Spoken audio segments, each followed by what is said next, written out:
Doctor గారు doctor గారు doctor గారు మా ఓడు సిమ్ కార్డు మింగేశాడు డాక్టర్ గారు. అది సిమ్ కార్డే కదయా, ఏం కాదులే. డాక్టర్ గారు నేను బాధపడుతుంది సిమ్ కార్డు గురించి కాదండి, మా ఓడికి ఏమవుతాను కంగారు పడుతున్నాను నేను. అబ్బా ఆడికేం కాదయ్యా, ఈ వయసులో రాళ్ళు తింటేనే అరిగిపోతాయి. అరిగిపోతాయా? అరిగిపోతుంది, సిమ్ కార్డు కరిగిపోతుంది, రేపు మార్నింగ్ వచ్చేస్తుంది. రేపు మార్నింగ్ వచ్చేద్దా? ఆయన కాల్ చేసింది నాకు కాదు, సెంట్రల్కి, కస్టమర్ కేర్ సెంటర్గా. బాబోయ్. హలో హలో, నా పేరు గాయత్రి. నేను మీకు ఏ విధంగా సహాయపడగలను? మేడం మా అబ్బాయి సిమ్ కార్డు మింగేశాడు మేము. అవునా, వెరీ గుడ్. నెంబర్ చెప్పండి ఒకసారి. Very good madam. నెంబర్ వచ్చి 000000 మళ్ళీ 00 మళ్ళీ 000. Wow, fancy number. ఈ నంబర్ మీద మీకు ప్రస్తుతానికి 650 రూపాయలు బిల్ పేయించవలసి వస్తుంది. మేడం బిల్లు పే చేయడం ఏంటి? ఇప్పుడు వచ్చి నేను మాట్లాడలేదు. మీ అబ్బాయి సిమ్మింగ్కి ఎంతసేపు అయిందండి?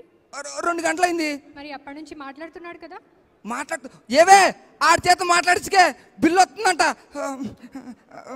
ఇంకొకటి, మీరు సమ్మర్ హాలిడేస్ అని చెప్పి మీ అబ్బాయిని అక్కడికి ఇక్కడికి తీసుకువెళ్ళొద్దండి. ఏ మ్యామ్? ఎందుకంటే రోమింగ్ ఛార్జెస్ పడతాయి కాబట్టి. రోమింగ్ ఛార్జెసా? బాబోయ్, సమ్మర్ హాలిడేస్కి బయటికి వెళ్దాం అనుకున్నాం, రోమింగ్ ఛార్జెస్ పడతాయా? ఇంకొక హాఫ్ అన్ అవర్లో మీకు జీపీఆర్ఎస్ యాక్టివేట్ అవుతుంది. అప్పుడు మీరు ఇంటర్నెట్ ఓపెన్ చేసి గూగుల్, ఫేస్బుక్ ఓపెన్ చేసుకోవచ్చు.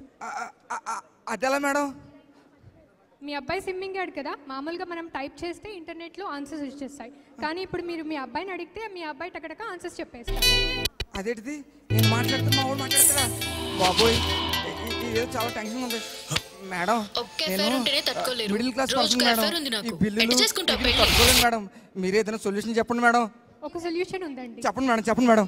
ఇదే నెట్వర్క్ లో ఇంకో 2 సిమ్లు తీసుకోండి. 2 సిమ్లు మీరు మింగండి, ఇంకోటి మీ ఆవిడ చేత మింగించండి. అప్పుడు ఫ్యామిలీ టాకింగ్ కింద ముగ్గురు కలిసి ఫ్రీగా మాట్లాడేసుకోవచ్చు. నా బొంద 2 సిమ్లు తీసుకుని నేను ఒకటి మింగాలి, మా ఆవిడ ఇంకోటి మింగాల. మింగితే మా ముగ్గురికి ఫ్యామిలీ డైలింగ్ వస్తుందా? బాబోయ్, ఏవే త్వరగా త్వరగా త్వరగా